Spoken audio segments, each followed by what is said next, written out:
Wakil rakyat seakan tak bisa jauh dari kontroversi.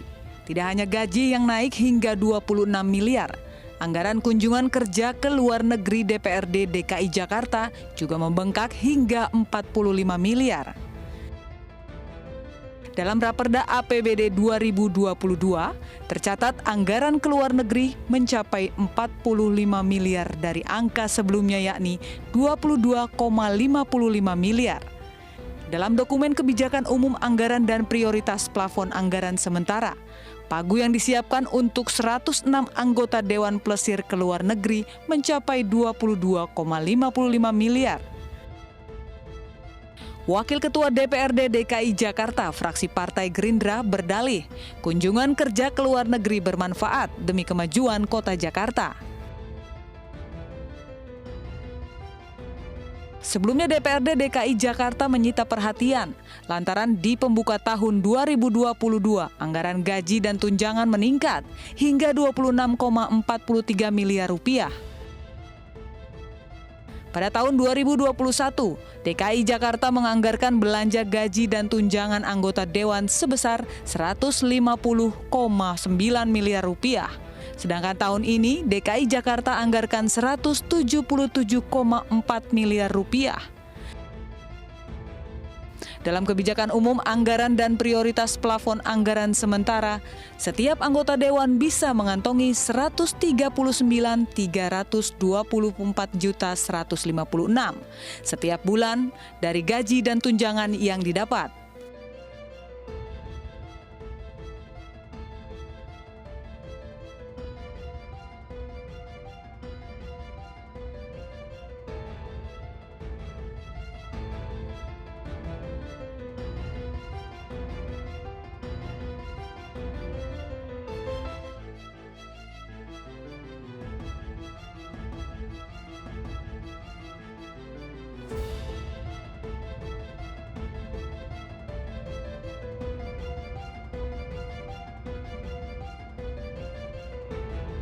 Sedangkan untuk pemimpin dewan, terdapat tambahan dana operasional sebesar 676.800 juta rupiah per tahun untuk 5 orang pemimpin dewan.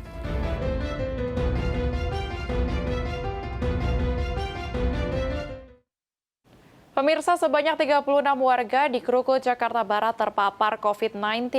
Terungkapnya klaster ini berawal dari seorang warga yang terkonfirmasi positif COVID-19.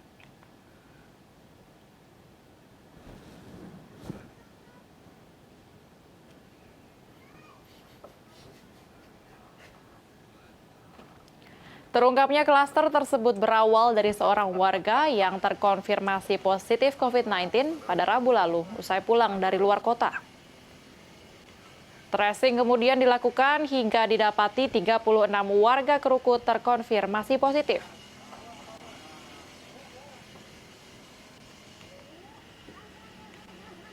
Pihak setempat terus melakukan disinfektan dan juga tracing kepada warga RW 02 Kelurahan Krukut, Jakarta Barat.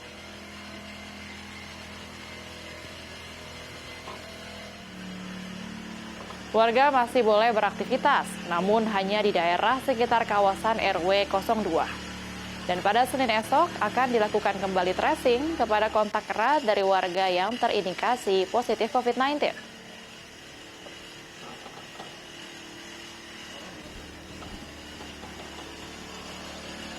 Dengan demikian, jumlah warga yang terpapar masih bisa bertambah karena tracing dan pelacakan kontrak masih berlanjut.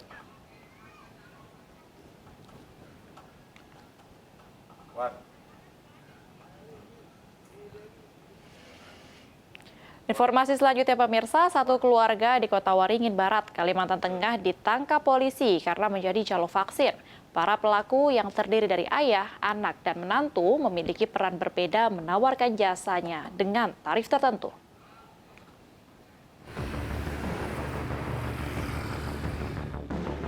Empat tersangka calo jual beli vaksin yang terdiri dari ayah, anak, dan menantu hanya bisa tertunduk malu saat ditangkap Satreskrim Polres Kota Waringin Barat. Keempat tersangka memiliki peran berbeda. Ada yang menawarkan vaksin kepada calon penumpang kapal laut, ada yang mencari lokasi vaksin, dan ada yang mengantar ke lokasi vaksin. Modusnya, setiap calon penumpang kapal yang belum divaksin ditawari untuk vaksin dengan membayar Rp300.000. Tersangka mengaku sudah bertransaksi selama 5 bulan. Yang melayani pembelian tiket pelayaran, di mana para tersangka ini menawarkan kepada calon penumpang yang datang ke agen ini untuk membeli tiket, dan mereka mempertanyakan bagi yang belum melaksanakan vaksinasi, di mana vaksinasi ini memang sudah dijadikan persyaratan untuk para pelaku perjalanan baik darat, laut maupun udara. Dan mereka mematok harga per vaksin itu sebesar Rp300.000. Barang bukti yang diamankan diantaranya 1 lembar kwitansi tanda terima uang tiket kapal, uang Rp3.700.000, serta gawai dan kertas rincian biaya. Keempat tersangka dijerat dengan pasal 378 KUHP atau pasal 310 KUHP tentang penipuan dan pencemaran nama baik dengan ancaman 4 tahun penjara. Dari Pangkalan Bun, Kota Waringin Barat, Kalimantan Tengah, Zikit Zakwan, iNews melaporkan. Di hari kedua pemberlakuan keberangkatan haji umroh ke Tanah Suci tidak ada jemaah yang berangkat. Aktivitas di asrama Pondok Gede, Jakarta hari ini terlihat sepi.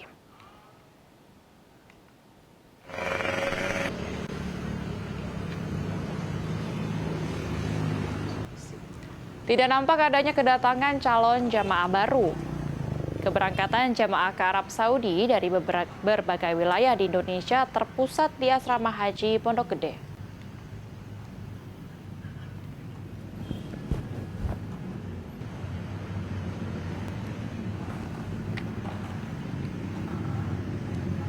Ada persyaratan khusus yang harus diikuti jamaah.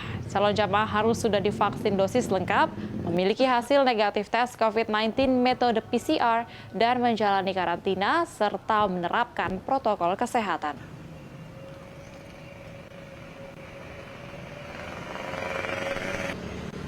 Di Tanah Suci nanti, mereka juga akan dikarantina selama 5 hari. Dan saat kembali ke tanah air, harus menjalani karantina selama 10 hari.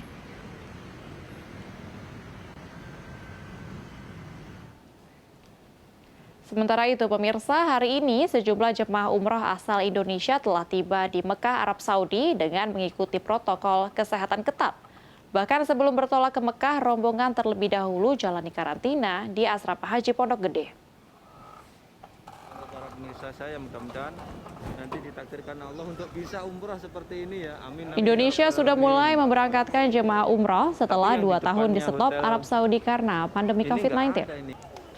Jadi di depan Masjidil Haram ini sekarang banyak orang jualan lagi ya, balik lagi ya. Yang dahulu itu nggak boleh, sekarang boleh lagi ya. Ibadah umroh pada tahun ini berbeda pada tahun-tahun sebelumnya. Jemaah harus mengikuti protokol kesehatan di Arab Saudi. Masya Allah, ramai banget ya.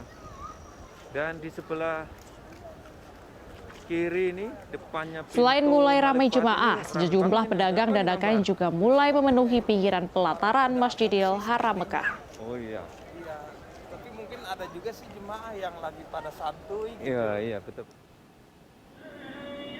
Selain menggunakan masker, para peserta umroh diwajibkan pemerintah Arab Saudi untuk mengunduh aplikasi tracing online bernama Tawakalna. Hanya dengan aplikasi tersebut, jamaah dapat masuk ke wilayah Masjidil Haram dan Masjid Nabawi.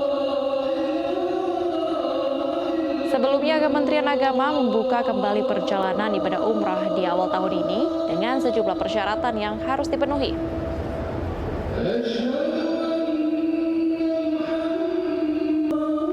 Penyelenggara umroh di masa pandemi harus mematuhi protokol kesehatan demi memberikan perlindungan kepada jemaah.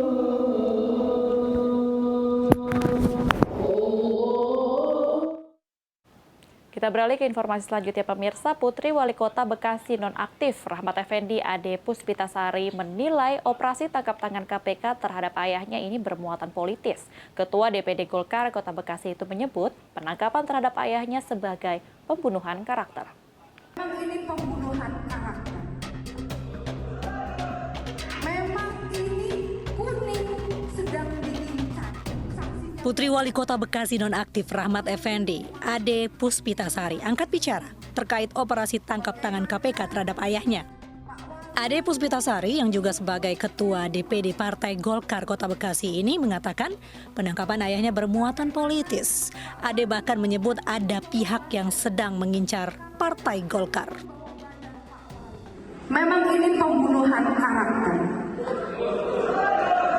Memang ini kuning sedang diincar. Lebih lanjut, Ade menjelaskan OTT KPK sebagai pembunuhan karakter karena tidak ada uang sepeser pun yang dibawa KPK saat menangkap ayahnya. Bahwa Pak Wali beserta KPK tidak membawa uang dari pendopo.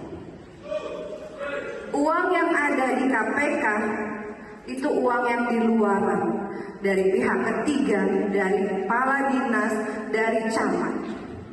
Itu pengembangan, tidak ada OTT. Memang ini pembunuhan karakter. KPK menegaskan operasi tangkap tangan KPK sudah sesuai prosedur hukum yang berlaku dan tidak ada kepentingan politik di dalamnya.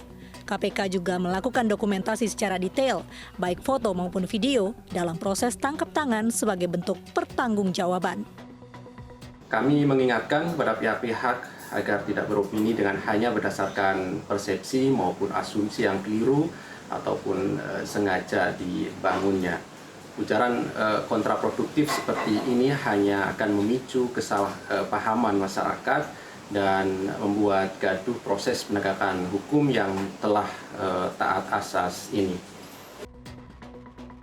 Sebelumnya, Wali Kota Bekasi Rahmat Effendi ditetapkan sebagai tersangka kasus suap pengadaan barang dan jasa serta lelang jabatan di lingkungan pemerintah Kota Bekasi. Pria yang akrab disapa Bang Pepen ini diduga menerima uang sekitar 5,7 miliar rupiah.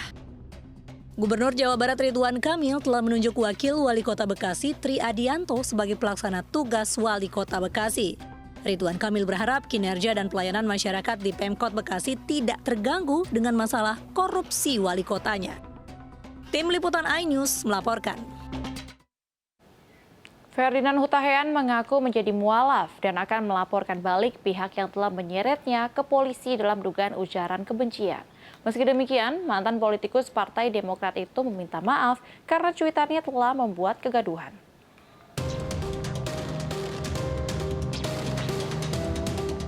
Tagar tangkap Ferdinand sempat menggema di sosial media Twitter. Hal itu dikarenakan oleh cuitan pegiat media sosial Ferdinand Hutahean yang diduga mengandung unsur penistaan agama membuat gaduh di masyarakat.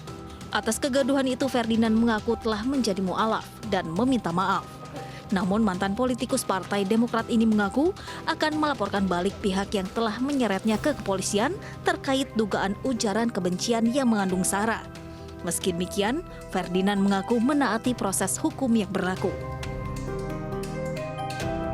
Saya memohon maaf sebesar-besarnya sekali lagi kepada saudara-saudara muslimku dimanapun kini berada yang terlanjur merasa tersakiti, merasa tersinggung atau merasa terserang ya. Tidak sama sekali bahwa Allah yang kita percaya dan yakini adalah sama.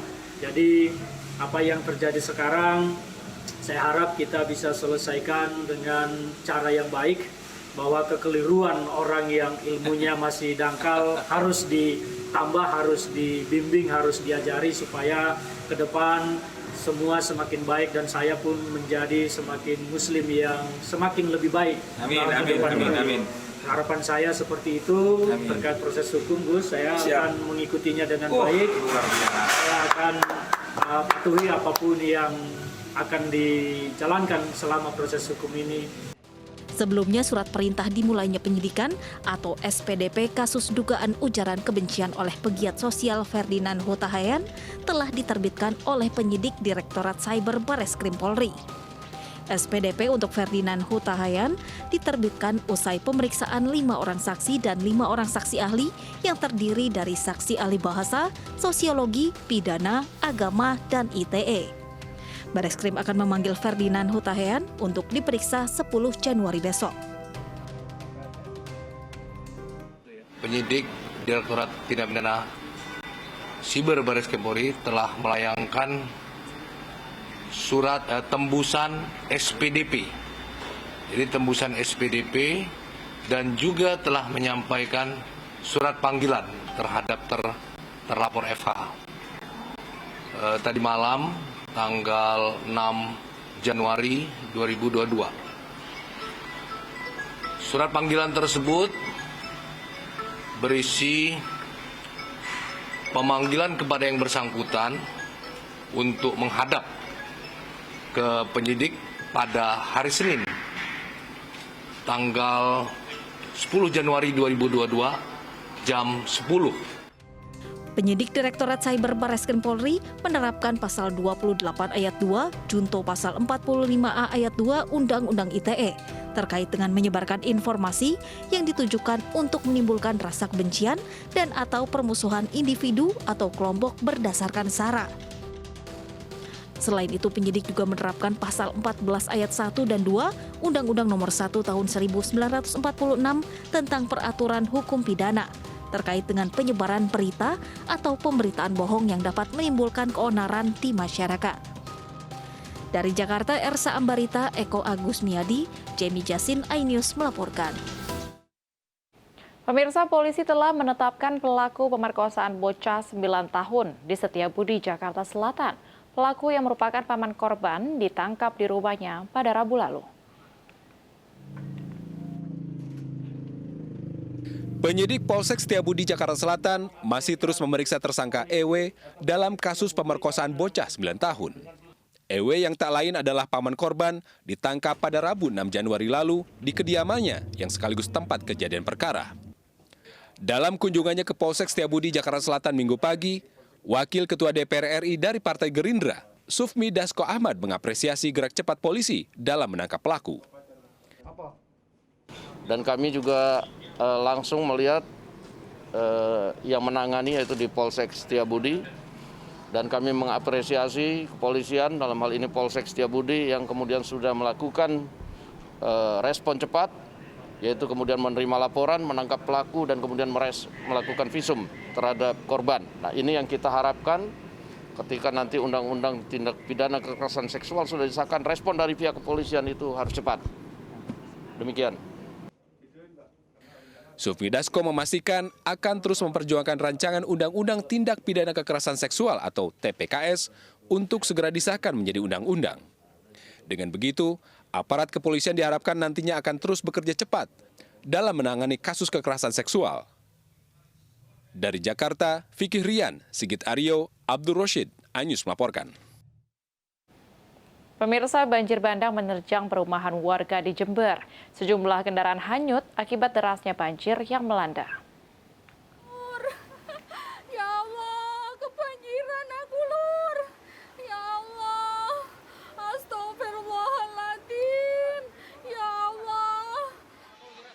Dalam video amatir memperlihatkan derasnya banjir bandang yang menerjang kawasan perumahan Bumi Mangli, Jember, hingga menyeret dua mobil yang diparkir di depan rumah warga. Derasnya air tersebut membuat warga panik. Intensitas hujan yang tinggi serta datangnya banjir yang tiba-tiba membuat warga memilih bertahan di rumah-rumah mereka. Puluhan rumah tergenang banjir setinggi 1 meter. Tadi ada yang hampir 1 meter juga ada, cuman arusnya cukup deras sekali. Sehingga ada mobil tadi yang sempat terseret juga, ada 2 mobil yang terseret. Terus jauh ini ada korbannya nggak, Pak? Tadi ya kita sempat evakuasi ibu-ibu yang di dalam rumah yang tadi yang sudah sepuh, kita angkat bareng-bareng semuanya.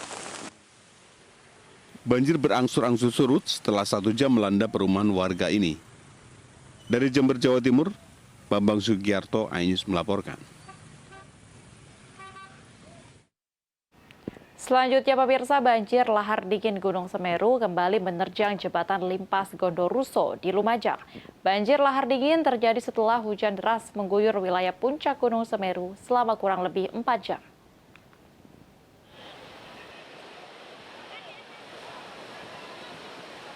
Banjir lahar dingin Gunung Semeru kembali menerjang sepanjang jalur aliran lahar yang melewati 2 kecamatan, yakni Kecamatan Cadipuro dan Kecamatan Pasirian, Lumajang.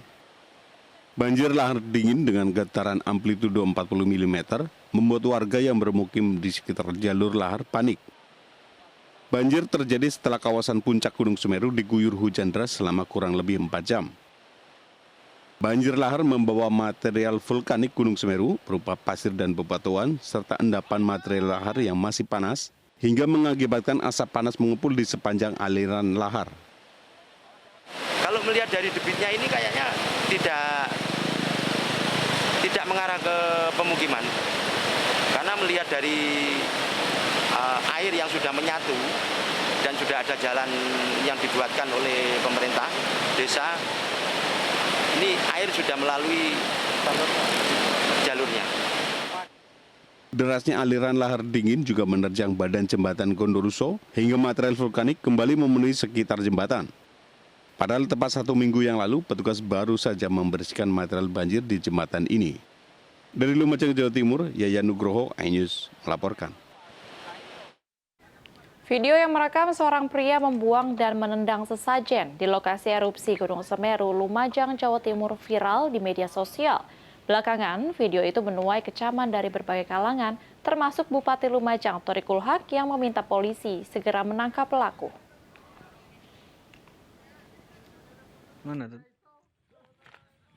Inilah video yang memperlihatkan seorang pria yang mengenakan peci dan rompi berwarna hitam saat menendang dan membuang sesajen di lokasi erupsi Gunung Semeru. Diketahui lokasi peristiwa itu terjadi di Desa Supiturang, Kecamatan Pronojiwo, Lumajang. Video berdurasi 20 detik ini viral di media sosial dan menuai kecaman dari berbagai kalangan lantaran dianggap mencederai kerukunan antar umat beragama yang selama ini telah terbangun di Kabupaten Lumajang. Banyak menerima laporan dari warga, termasuk keluhan-keluhan dari masyarakat terkait dengan adanya aksi seseorang yang merusak membuang sesajen di kawasan Sepiturang. Saya sampaikan kepada masyarakat bahwa harapan saya masyarakat tetap tenang dan serahkan kepada pihak kepolisian untuk menyelidiki masalah ini. Sementara itu, Bupati Lumajang, Thorikul Haq, meminta polisi segera menangkap pelaku karena telah meresahkan masyarakat Lumajang. Pemirsa, 7 orang meninggal setelah sebuah tebing di Danau Brazil runtuh dan menimpa kapal wisata. Informasinya selengkapnya usai jeda berikut. Tetaplah bersama kami.